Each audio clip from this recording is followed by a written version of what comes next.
بسم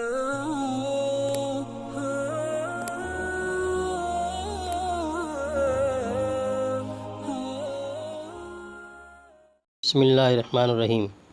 آج کے مسائل میں ایک مسئلہ یہ ہے کہ نماز کی حالت میں کپڑوں اور داڑھی پر ہاتھ پھیرنا کیسا ہے۔ اس کا جواب یہ ہے کہ یہ فضول حرکت ہے، اس سے نماز مکروہ ہو جاتی ہے، اس سے بچنا چاہیے۔ دوسرا مسئلہ یہ ہے کہ سجدے کی حالت میں پاؤں اٹھانا کیسا ہے۔ اس کا جواب یہ ہے کہ سجدے کی حالت میں دونوں پاؤں کی انگلیاں قبلے کی طرف متوجہ کرنا سنت ہے اور دونوں پاؤں زمین سے لگانا واجب ہے۔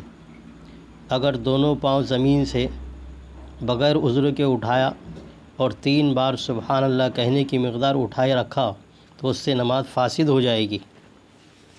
تیسرا مسئلہ یہ ہے کہ مسجد میں رکعت حاصل کرنے کے لیے دوڑنا کیسا ہے۔ مسجد میں دوڑنا منع ہے، چاہے رکوع نہ ملے لیکن دوڑتے ہوئے نہ آئے۔ حدیث شریف میں ہے کہ نماز کے لیے دوڑتے ہوئے نہ آیا کرو، اطمینان کے ساتھ چل کر آؤ اور رکعت نکل جائے تو اس کے بعد اس کو ادا کر لیں۔ ایک مسئلہ یہ ہے کہ نماز کے دوران آنکھیں بند کرنا کیسا ہے۔ نماز میں آنکھیں بند کرنا مکروہ ہے۔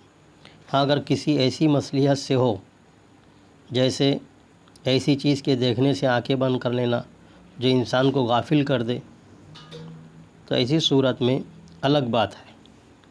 ایک مسئلہ یہ ہے کہ تصویر والے گھر میں نماز پڑھنا کیسا ہے۔ اس کا جواب یہ ہے کہ کسی جاندار کی تصویر کو سامنے رکھ کر نماز پڑھنا مکروہ ہے۔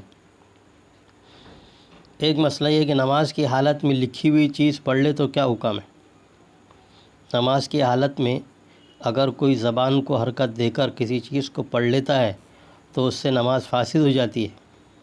ہاں اگر دل سے پڑھا ہو اور اس کو سمجھا ہو تو یہ بھی مکروہ ہے، اس سے بچنا چاہیے۔